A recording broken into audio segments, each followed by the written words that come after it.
Some Chicago's drill beefs have turned faster than cats can blink, and Bloodhound Q50 just lit a fire that could torch everything around him when he crossed the line by dissing FBG Duck. By stirring up smoke with the whole FBG crew, he didn't just start internet beef. He declared war on a family still mourning their fallen soldiers. The streets don't forget disrespect, especially when it's aimed at cats who built the foundation these new demons stand on. This is the story of how Bloodhound Q50 started a war with FBG. Q50's crash-out behavior reached peak stupid when he hopped on livestream and decided to run his mouth about cats he never met, never beefed with, never even crossed paths with in these treacherous Chicago streets. This young demon was moving recklessly, throwing around GDK energy and dissing legends who were already cemented in drill history long before he even knew what a Glock was. The whole mess started when Q50 went live and began spazzing on FBG Duck's name during what should have been a regular stream session. Word spread fast through the drill house when D's media caught wind of the disrespectful display and broke down exactly why Q50's moves made zero sense to anyone with half a brain.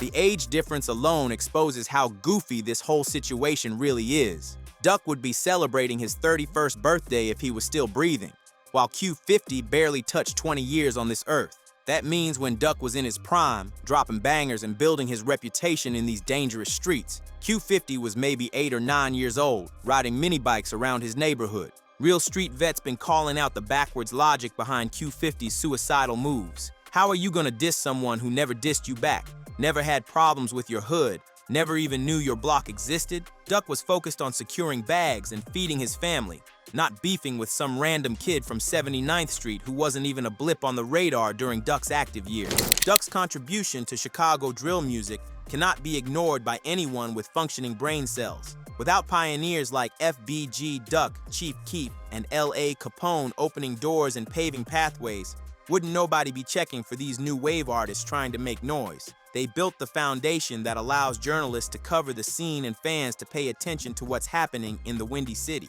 Q50's disrespect toward Duck's memory hits differently because everybody who was really plugged in during that era knows Duck was certified official. It took 4 coordinated to take Duck down, showing exactly how much respect and fear he commanded throughout Chicago's underworld. You don't need that type of elaborate military-style operation for some random goofy. That's the kind of setup reserved for someone who really posed a legitimate threat. The pattern stays consistent with Q50's senseless attacks. His at YFG Fatso followed the same blueprint of pointless hatred based on connections rather than personal beef. Now, according to the street, Fatso rolls with Risky Road, and word through the grapevine says that the crew might have some type of connection to what happened to Lil Scoom. That gives Q50 at least some twisted justification for his animosity toward Fatso, even though the connection stays murky at best. Scoom was one of his closest homies in the Bloodhound crew, and when he got on July 8, 2024, it left Q50 dealing with grief and anger that clearly clouded his judgment. Losing someone that close to you can make young cats do stupid things, and Q50's been spiraling ever since that tragic loss hit his circle. In a No Jumper interview, Q50 spoke about losing his homies and how it affected him. His attacks on Lil J represent another senseless target in this web of manufactured beef. While everybody clowns Jay for certain allegations and personal situations that got exposed, real ones who have been around no dude been putting hands on people when situations escalate beyond words. Jay earned his stripes during Chicago's most violent era, yet Q50 talks down on him like they had some type of personal history stretching back years. The truth cuts deeper when you realize these attacks stem from Q50 trying to fill the void left by Lil Jeff's.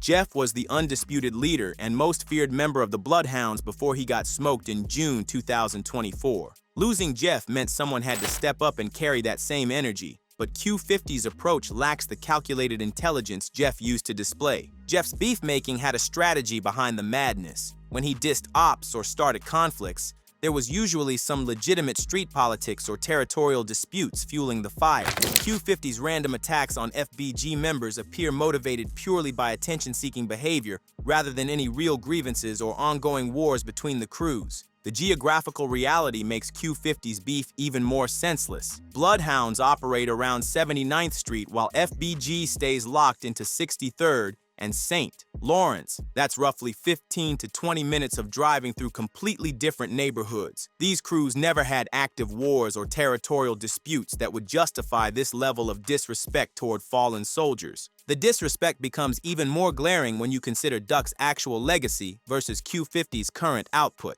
Duck dropped genuine classics that still get played in clubs and cars across Chicago, while Q50's music relies heavily on shock value and references to violence rather than actual lyrical talent or memorable hooks. Q50's team should have recognized the dangerous path their artist was walking down and pumped the brakes before things escalated beyond internet trolling. Instead, they allowed him to keep pushing buttons that would inevitably wake up sleeping giants who still carry love and loyalty for Duck's memory. Mothers at war. The situation reached a boiling point when Mama Duck decided she had heard enough disrespect toward her deceased son's legacy and stepped into the ring with both gloves off. This became a full-scale war between two mothers protecting their children's names in the most public way possible. Mama Duck's initial response showed remarkable restraint considering the circumstances.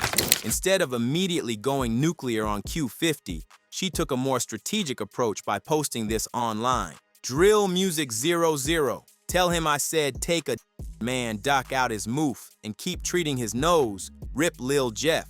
But you wasn't the right mirror to be with him that day. She definitely didn't stop at that. The post went on to say, you failed, your homie Duck could never and would never end. If he was his, he would be his biggest fans that got his kin with him, so he better watch out, cause to fly thicker than mud. Then she called out his dangerous drug habits. Somebody tag him and tell him I got for him, cause I want him to OD, and if don't nobody care, Duck Mama do. The post hit different because Mama Duck was simultaneously calling out Q50's drug habits while offering genuine help for his addiction problems. Q50's public displays of snorting perks and getting geeked on camera had been concerning viewers for months, but nobody in his circle seemed willing to address the elephant in the room. Q50's drug use mirrors the same destructive patterns that consumed Lil Jeff during his final months. Both young men turned to substances to cope with the trauma of street life, but instead of seeking help privately, they broadcast their addiction struggles for social media clout. The comparison becomes even more tragic when you realize Q50 seems determined to follow Jeff's exact blueprint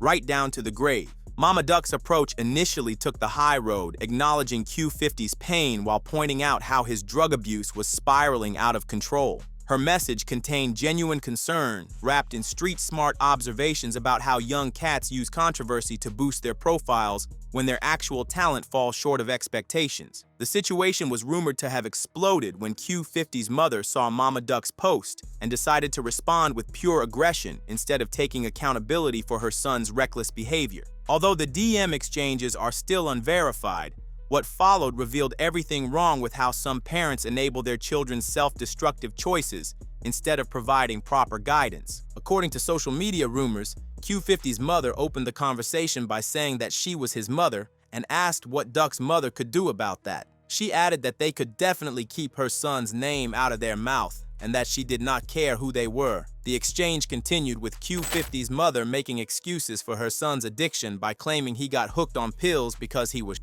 Mama Duck lost 2 sons to street violence, while Q50's mother watched her son spiral into addiction and reckless behavior that could easily lead to the same tragic outcome. Real parents in similar situations recognized Mama Duck's frustration with trying to preserve her deceased son's memory while watching other mothers enable the exact behaviors that destroy young lives. Her willingness to offer help through Narcan showed genuine concern that transcended beef and focused on preventing another family from experiencing her pain. Q50's mother's defensive responses revealed someone more concerned with winning internet arguments than addressing her son's obvious problems. When someone loses multiple children to street violence and still offers help to your addicted child, the appropriate response involves gratitude and self-reflection, not more hostility. The conversation's aftermath showed Q50 continuing his reckless behavior despite his mother's heated defense of his actions. Retaliation and responses. The FBG response to Q50's continued disrespect didn't come through official statements or organized press conferences. It manifested through the streets watching every move he made and social media keeping detailed receipts of his crash-out behavior. When you declare war on a fallen legend's memory, the consequences don't always arrive through direct confrontation. The response started subtly through social media commentary and drill scene discussions where longtime supporters of Duck's legacy began tracking Q50's movements and highlighting his hypocritical behavior. These observers weren't necessarily threatening violence, but they were definitely keeping scorecards of every disrespectful comment and reckless move. FBG supporters began exposing Q50's contradictions and pointing out how his entire career strategy revolved around name-dropping legends for attention rather than developing actual talent. This approach proved more damaging than direct threats because it attacked his credibility and exposed him as a fraud riding coattails of real steppers. The drill community's response revealed deep respect for Duck's contributions that Q50 clearly underestimated when he started running his mouth. Veterans who lived through Duck's era began sharing stories and memories that highlighted the massive gap between Duck's authentic street credentials and Q50's manufactured image. The psychological warfare proved more effective than traditional street retaliation because it attacked Q50's reputation and credibility rather than his physical safety. Street cats began viewing him as a clout-chasing parasite rather than a legitimate threat, which damaged his image more than any direct confrontation could accomplish. FBG loyalists began flooding Q50's social media comments with Duck's lyrics, music videos, and career achievements, constantly reminding viewers of the massive talent gap between someone who built a lasting legacy versus someone desperately trying to create controversy for relevance. This approach kept Duck's memory alive while simultaneously exposing Q50's inadequacy. Street veterans began pointing out how Q50's approach differed drastically from how real beefs develop in Chicago. Legitimate conflicts usually stem from territorial disputes, personal disrespect, or business disagreements between people who actually know each other. Q50's attacks appeared manufactured purely for social media engagement. The most damaging response came through detailed comparisons between Duck's career trajectory and Q50's current path. Duck built his reputation through consistent musical output, authentic street stories, and genuine connections with his community. Q50's strategy relied heavily on controversy and shock value without substantial musical foundation. The response revealed how drill culture can sometimes police itself through community pressure rather than violence. When someone crosses lines that the broader community finds unacceptable, the collective response can be more devastating than individual retaliation efforts. FBG supporters began organizing listening parties and tribute events that celebrated Duck's music while completely ignoring Q50's attempts to create drama. This approach denied him the attention he desperately craved while keeping Duck's positive legacy in the spotlight. The psychological impact on Q50 became apparent as he escalated his behavior and increased his drug use, suggesting the community response was affecting him more than he wanted to admit. When your entire strategy revolves around getting attention, being systematically ignored or dismissed cuts deeper than direct confrontation. The response strategy also included educating younger drill fans about Duck's actual contributions to the culture versus the manufactured controversy Q50 was trying to create. This educational approach helped preserve historical accuracy while exposing the difference between authentic artistry and attention-seeking behavior. Multiple drill historians and music journalists began documenting Duck's career achievements and impact on Chicago's hip-hop scene, creating a permanent record that stood in stark contrast to Q50's limited discography and reliance on manufactured beef for relevance. The community response demonstrated how drill culture can honor fallen artists while rejecting parasitic behavior from people trying to profit off their legacies. This organic reaction showed more unity and wisdom than many expected from a scene often portrayed as chaotic and self-destructive.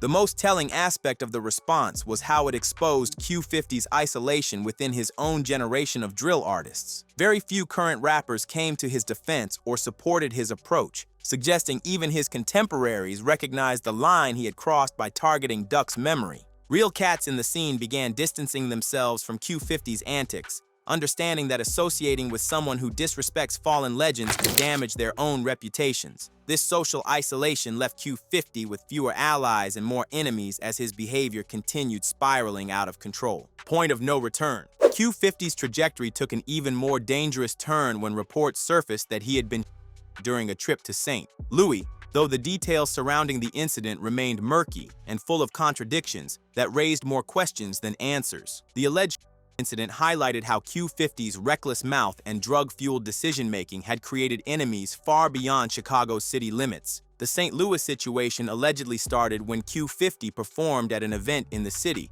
and somehow ended up robbing local cats for $60,000. According to street gossip and social media chatter. Whether this robbery actually happened or represented another one of Q50's fabricated stories designed to boost his street credentials remains unclear, but the consequences felt real enough. Rumors circled around that Q50's black SUV got up with 4 occupants inside. An initial social media post suggested everyone had been rushed to the hospital in critical condition. The timing seemed perfect for Q50's enemies, who had been hoping something bad would happen to him after all his reckless behavior and disrespectful comments. Multiple people on social media began celebrating what they thought was Q50's or serious injury, showing exactly how many enemies he had accumulated through his crash-out behavior. The level of hatred directed toward him revealed the extent to which his attacks on beloved figures like Duck had poisoned his reputation beyond repair. The most bizarre aspect of the situation came when some random dude started claiming on social media